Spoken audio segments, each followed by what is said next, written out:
And then at about 7:30 p.m., the official downtown lighting ceremony. See you at Light Up Ocala. Ocala's information station, 1370 WOCA. Ocala.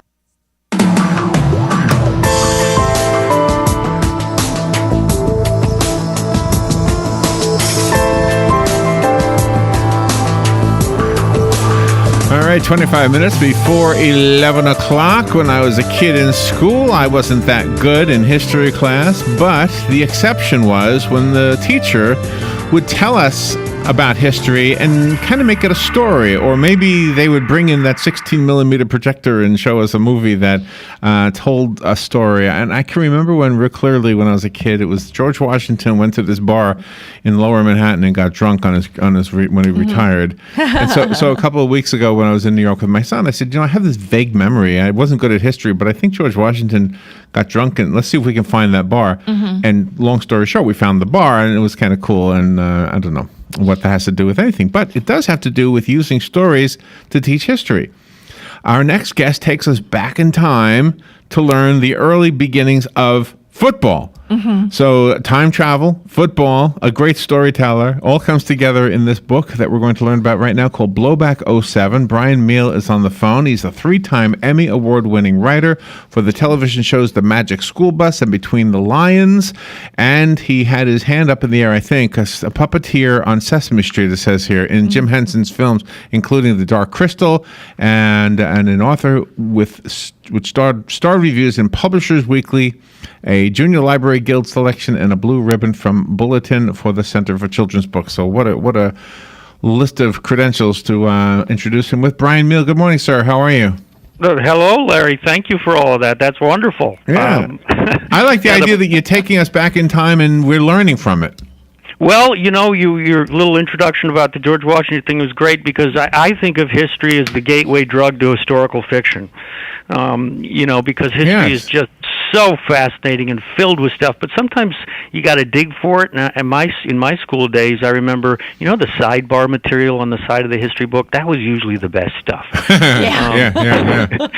This personal stuff. So my little story with kind of reading a history book that kind of inspired this historical fiction book that I've written, Blowback '07.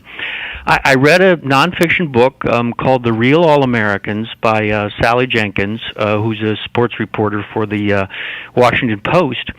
And it's completely about this football team in the very early 1900s, the Carlisle Indians from the Carlisle Indian School, who were the major team to not only save but transform football into the modern game that we know today.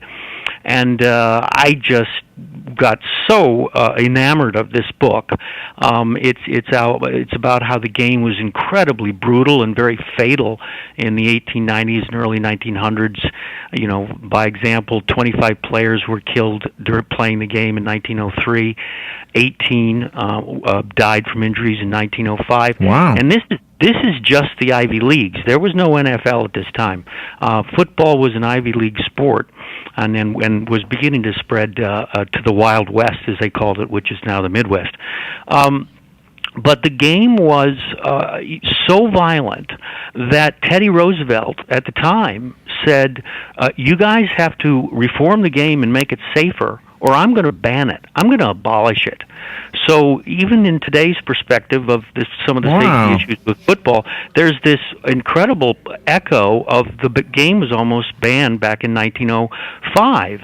So what they did, they changed some of the rules to make the game safer and open up the game. And the two major changes that opened up the game were the forward pass became legal in 1906 for the first time, and they expanded the first down to 10 yards. You had to make 10 yards for a first down. Now, granted, you only had 3 plays to do that. Back then, it was 3 and out, not 4 and out.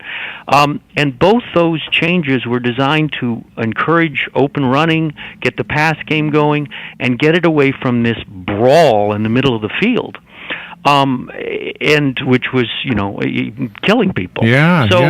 So I basically went, oh man, I want to share this story of this incredible school of basically an Indian school that played the Ivy Leagues in Carlisle, Pennsylvania. How do I share this story and open up a bigger historical fiction window to young readers? So my basic what if was I took a contemporary, very hotshot high school quarterback who's full of himself and, headed for a great career and stuff, but he's making some bad decisions, and I propel him back via time travel to 1907 to the Carlisle Indian School, and he has to learn how to play their game. And he can't throw the big fat football that was used then. It was a rugby-style ball. He doesn't know the rules. The rules were very different. And he's demoted to the line and literally has to relearn the game from the ground up. And his entire experience in the past ends up being this kind of healing event. He falls in love with a Indian girl, and both on and off the field, he gets kind of his inner compass realigned. And spoiler alert, he does get back to the present, kind of a different person. And if you notice on the book, the tagline kind of says it all on the book. The title, of course, is Blowback 07.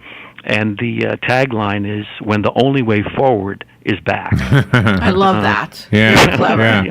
Oh, wow, some great storytelling skills already have been revealed. The fact that he falls in love, we'll have to wait to read the book to find out if she comes to the future with him. Or Well, I know. Is it unrequited love or something else? yeah. And this was really a marvelous read, not just for young adults, but for their parents as well, because you just want to lose yourself sometimes because of everything else that's going on in the world. But you do have elements of truth in there, which is outstanding. Yeah, there's actually a new category of readers in publishing called NA. YA is young adult. There's now NA, which is called new adult. And what's happened since the Harry Potter phenomenon, Hunger Games and everything, you have all these young adult readers who are growing into their 20s, and they can't put down YA. They keep reading it. Okay. So new adult goes up to like 29, and of course, everyone who writes YA, most people want to write a real page turner and a real narrative, and that's one of the appeals of the whole genre is it's page turning stories. And the fascination you had with the early days of football is made easy to understand by the fact that it's interwoven with a story, a storyline. My whole background of writing a lot of those shows you mentioned at the top were educational shows with curriculum, but we wanted to entertain and educate. And I've always loved combining in my books both some history and entertainment, because it's the truth is stranger than fiction. History is a wonderful, wonderful source of narrative itself. It's interesting how sports is a form of entertainment, and it was interesting to hear you say that Teddy Roosevelt wanted to do away with it. Just as you have today, Congress gets their hands mixed into the whole baseball story. Yes. It's like what government and entertainment don't seem to work together, but they do. Well, the other little anecdote here that kind of was the straw that broke the camel's back, in this case a broken nose, his son, Teddy Jr., played for Harvard in 1905, and he got his nose broken and his face basically staved in, and it became personal for Teddy Roosevelt, and that's why he was one of the reasons that made him act. To give you another example of how brutal it was, the origins of football are in the term from football, rush, as in rushing yardage, rush. Right. A fraternity that does a rush or a sorority was basically, hazing. And the first rushes were Yale sophomores surrounding the freshmen in the quad and proceeding to beat the crap out of them in what was called Bloody Monday. They eventually added a ball to it, and the first intercollegiate football game was Princeton versus Rutgers in 1869, and the name of the game was called Kill the Ball Carrier. Wow. Oh, wow. Wow. So yeah. So there's some great history in the way back in the beginning of the game. Well, thank you for being on the air to talk to us about it. For the listeners, I have a copy of Blowback 07. Call me if you want the one that was sent to me. The rest of us have to go buy it. Do you have a website? I have, it's blowbacktrilogy.com, because this is actually going to be a trilogy of books. So it's blowbacktrilogy.com, and then my other website with my previous books is just brianmeehl.com, but you can find Blowback on either of those websites. All right, and I'm guessing the other websites as well, Amazon, Barnes & Noble, etc.? Yep. Okay. Yep, the whole table. Brian, what an honor. Thank you for being on the show with us. Good luck with the books. Come back with the other books in the trilogy. Okay, thank you very much, Larry. Blowbacktrilogy.com is the website. Blowback 07 is the book. We will take a break and be right back. Broadcasting from the Paddock Mall Studios, this is WOCA, Ocala, Gainesville, The Villages, 1370 AM, 96.3 FM, The Source.